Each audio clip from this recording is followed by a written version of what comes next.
एकादशी का व्रत इस बार मंगलवार 8 दिसंबर 2023 को आ रहा है। यह व्रत मार्गशीर्ष मास के कृष्ण पक्ष में किया जाता है। इस दिन भगवान श्री कृष्ण की पूजा का विधान है। व्रत रहने वाले को दशमी के दिन रात में भोजन नहीं करना चाहिए। एकादशी के दिन ब्रह्म वेला में ही भगवान की पुष्प, जल, धूप, दीप, अक्षत से पूजन करना चाहिए और निराजना रहना चाहिए। इस व्रत में केवल फलों का ही भोग लगाया जाता है। ब्रह्मा, विष्णु, महेश त्रिदेवों का संयुक्त अंश माना जाता है और यह मोक्ष देने वाला व्रत है। इसकी कथा सुनिए।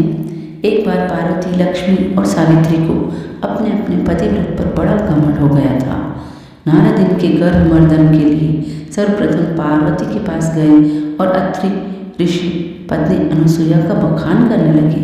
नारद के जाने के अनंतर पार्वती में नार्योचित ईर्ष्या हुई और अनुसुईया चरित्र भंग करने के लिए दिगंबर शिव से निवेदन किया। नारद के मन कछु न भावा, एक साथ दो कुकुर लड़ावा वाली उक्ति को चरितार्थ करते हुए ऋषिराज वीणा तान में मस्त विष्णु लोक पहुँचे। वहाँ भी लक्ष्मी जी से अनुसुईया की पूरी प्रशंसा की। भला लक्ष्मी कब पर गुणानुवाद सुनने वाली थी। नारद के अदृश्य होते ही विष्णु से अनुसुईया का पतिव्रत नष्ट करने का आग्रह किया। उधर ब्रह्मलोक में जाकर भी नारद ने सावित्री से इसी तरह की अनुसुईया की प्रशंसा सुनाई। सावित्री भी इन दो देवियों का अनुकरण करती हुई प्रजापति से अत्रि पत्नी के सतीत्व मर्यादा भंग करने की प्रार्थना की। इस प्रकार ब्रह्मा, विष्णु, महेश तीनों देव अनुसुईया का व्रत भंग करने के लिए चल दिए। अत्रि ऋषि की कुटिया के निकट ही तीनों का समागम हुआ। तब एक ही समस्या समाधान वाले तीनों देव भिखारी का रूप बनाकर भिक्षाटन करते हुए अनुसुईया के द्वार पर पहुँचे। अनुसुईया की भिक्षा देने पर सब लोगों ने इनकार कर दिया और भोजन करने की इच्छा प्रकट की। अतिथि सत्कार को ही जीवन समझने वाली अनुसुईया ने भिक्षुओं की बात स्वीकार कर ली। इसके पश्चात उन्होंने स्नानादि से निवृत्त होने को कहा गया।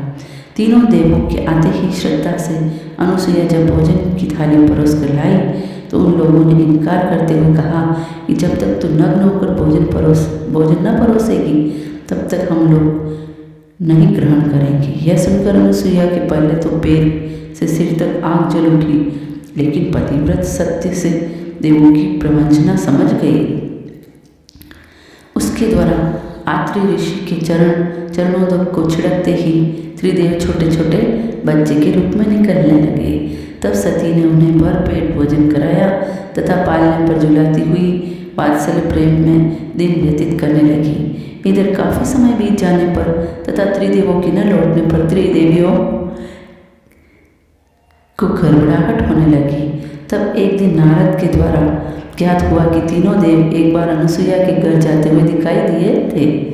इतना सुनते ही लक्ष्मी जी ब्रह्माणी और पार्वती अत्रि मुनि के आश्रम में पहुँचे तो अनुसुईया से अपने अपने पतियों के बारे में पूछा। अनुसुईया ने पालने की ओर इंगित करते हुए अपने अपने स्वामी को पहचानने को कहा।